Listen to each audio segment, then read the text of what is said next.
नमस्कार मेरे भाई बंधु, आप सभी का स्वागत है। You welcome Uttar Pradesh police constable भर्ती परीक्षा 2019। यानी कि हम लोग 2019 के परीक्षा में पूछे गए जीके जीएस के पोर्शन को हल करेंगे और उसकी व्याख्या भी करेंगे। ठीक है, उसके व्याख्या को भी हम लोग देखेंगे कि व्याख्या में क्या हमारा कह रहा है। तो डेली के डेली ये 5 प्रश्न होंगे आपके, मोस्ट इंपॉर्टेंट होंगे। आप इनको याद रखिएगा, इनसे कई प्रश्न आपको मिलेंगे। ठीक है, तो चलिए बिना देर के स्टार्ट करते हैं। ये रहा आपका पहला प्रश्न। केंद्रीय विश्वविद्यालय बाबा साहेब भीमराव अंबेडकर विश्वविद्यालय विद्या विहार किस शहर में स्थित है? तो देखिए 4 ऑप्शन दिया गया, आगरा, वाराणसी, कानपुर या लखनऊ। तो हमारा जवाब होगा लखनऊ। कहाँ होगा मेरे भाई बंधु? तो ये होगा आपका लखनऊ। चलिए इसकी थोड़ी सी व्याख्या हम कर लेते हैं। तो व्याख्या में जैसे दिया गया आपका कि केंद्रीय विश्वविद्यालय बाबा साहेब भीमराव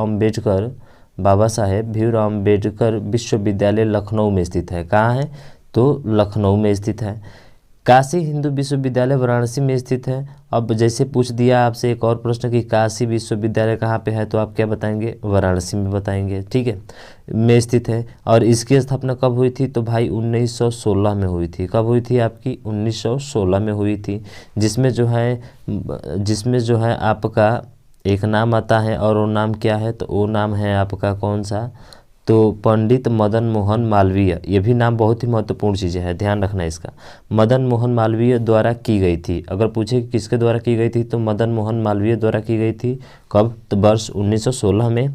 कृषि एवं प्रौद्योगिकी चंद्रशेखर आज़ाद विश्वविद्यालय कानपुर में है। अगर कानपुर में कहा जाए तो कौन सा होगा? तो कानपुर में होगा आपका कृषि एवं प्रौद्योगिकी चंद्रशेखर आज़ाद विश्वविद्यालय। कहाँ पे है? तो वो है आपका कानपुर में।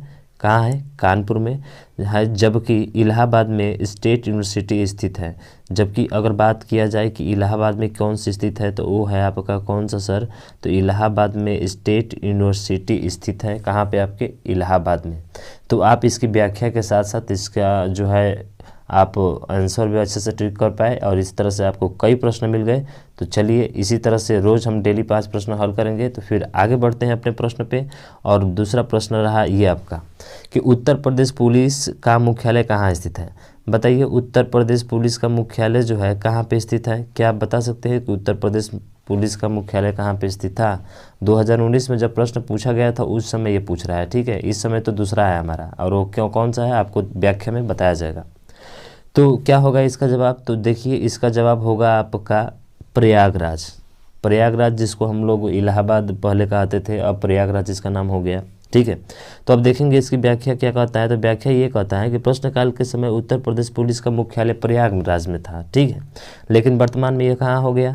तो ये हो गया आपका सिग्नेचर बिल्डिंग, यानी लखनऊ में स्थित है। वर्तमान में अगर पूछा जाए तो आप ध्यान रखिएगा कहाँ पे है ये, तो सिग्नेचर बिल्डिंग लखनऊ में स्थित है। अब तीसरा प्रश्न आपका सामने ये रहा कि उत्तराखंड किस वर्ष अस्तित्व में आया था? तो वैसे आप देख रहे हैं उत्तराखंड जो है किस वर्ष अस्तित्व में आया था? तो ये आया था आपके 2000 ईस्वी में। किस में आया था? 2000 ईस्वी में। यानी कि नवंबर 2000 ईस्वी में जो है ये आपका उत्तराखंड बना था, जो कि एक उत्तर प्रदेश से। तो उत्तराखंड जो है उत्तर भारत का एक राज्य है जो 9 नवंबर 2000 को अस्तित्व में आया था। देहरादून उत्तराखंड की अंतरिम राजधानी है। वैसे जानते हैं देहरादून की राजधानी जो है वो कहाँ पे है? तो देहरादून की राजधानी आपका उत्तराखंड है। कहाँ पे है? उत्तराखंड है। उत्तराखंड की राजधानी कहाँ है? देहरादून है, सॉरी। ठीक है, हाँ, अंतिम राजधानी होने के साथ इसे सबसे बड़ा नगर है और सबसे बड़ा भी नगर है। वर्ष 2000 से 2006 तक यह राज्य उत्तरांचल के नाम से जाना जाता था। अगर पूछा जाए कि 2006 में ये किस नाम से जाना जाता था, तो आपका जवाब होगा उत्तरांचल के नाम से जाना जाता था। वर्ष 2006 के बाद इसका नाम उत्तराखंड कर दिया गया। यह राज्य चिपको आंदोलन के जन्म स्थान के रूप में भी जाना जाता है। तो एक चीज़ ध्यान रखिएगा, इसमें आया है चिपको आंदोलन। ठीक है, चिपको आंदोलन जन्म स्थान के रूप में भी जाना जाता है। तो कौन से को जाना जाता है? उत्तराखंड को जाना जाता है। ठीक है, बात करते हैं चौथे प्रश्न की। तो चौथा प्रश्न ये रहा आपके सामने कि बरसाना होली के साथ खेली जाती है। तो बरसाना होली क्या है आपका? तो बरसाना होली क्या है? बीच में डैश दिया है, तो ध्यान रखिए बरसाना होली जो है ये आपका एक प्रकार का डंडे वाला होली है। ठीक है, डंडे के साथ खेला जाता है। जो कि भगवान श्री कृष्ण की नगरी, भगवान श्री कृष्ण की नगरी आप जानते हैं मथुरा भाई, कि जिले की बरसाना की लठमार होली विश्व प्रसिद्ध है, यानी कि विश्व में प्रसिद्ध है। इसको लठमार होली बोला जाता है बरसाना को, ठीक है। और बरसाने की लठमार होली फाल्गुन मास की शुक्ल पक्ष मैंने समझते हैं 2 पक्ष होते हैं, एक कृष्ण पक्ष और एक शुक्ल पक्ष होता है। तो शुक्ल पक्ष का मतलब जिसको आप अजोरिया बोलते हैं, जिसमें उजाला होता है, चंद्रमा का प्रकाश आता है, उसको बोलते हैं हम लोग। तो पक्ष की नवमी को मनाई जाती है, नवमी। इसको देखने के लिए देश विदेश से हजारों श्रद्धालु बरसाने आते हैं। इस दिन नंदगांव के ग्वाल बाल होली खेलने के लिए राजधानी राधा रानी के गांव बरसाना जाते हैं और बरसाना गांव के लोग नंदगांव में जाते हैं। तो ये रहा है अब आपका लास्ट और अंतिम प्रश्न 5वां। तो ये रहा आपका उत्तर प्रदेश में आयोजित कामपिल मेला किस समुदाय से जुड़ा हुआ है। तो उत्तर प्रदेश में एक मेला लगता है जिसका नाम है कामपिल मेला। इसमें पूछ रहा है किस समुदाय से जुड़ा हुआ है, क्या जैन से जुड़ा हुआ है, क्या सिख से जुड़ा हुआ है, क्या ईसाई से, या क्या बौद्ध से। तो हमारा जवाब क्या होगा, ये है आपका जैन से। किससे संबंधित है, जैन से। तो कामपिला मेला किस समुदाय से जुड़ा है, तो याद रखिएगा जैन से जुड़ा हुआ है, ऑप्शन नंबर ए। अब बात करें इसकी व्याख्या के बारे में, तो चलिए सर बात कर लेते हैं व्याख्या। तो देखिए व्याख्या कितना अच्छा से आपको दिया गया है सामने, कि कामपिला फर्रुखाबाद उत्तर प्रदेश अपना यूपी जिले का एक नगर है जहां कामपिल मेला लगता है। इसका संबंध जैन समुदाय से है। तो कामपिल मेला का संबंध किससे है, जैन समुदाय से है।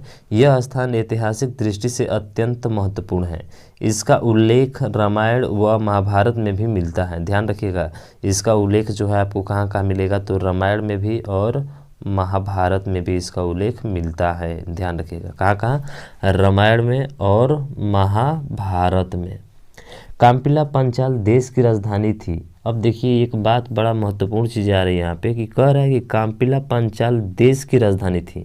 यहाँ कामपिल मुनि, यहाँ एक मुनि रहते थे, उनका नाम क्या है, तो कपिल मुनि। कामपिल नहीं, कपिल मुनि का आश्रम था, इसलिए इसका नाम कामपिल पड़ा। ऋषभ देव जो कि प्रथम जैन तीर्थकर थे, इस नगर को बसाया तथा पहला अपना उपदेश यहाँ दिया था। तो ऋषभ देव जो थे पहला उपदेश अपना जो है इसी स्थान पर दिए थे।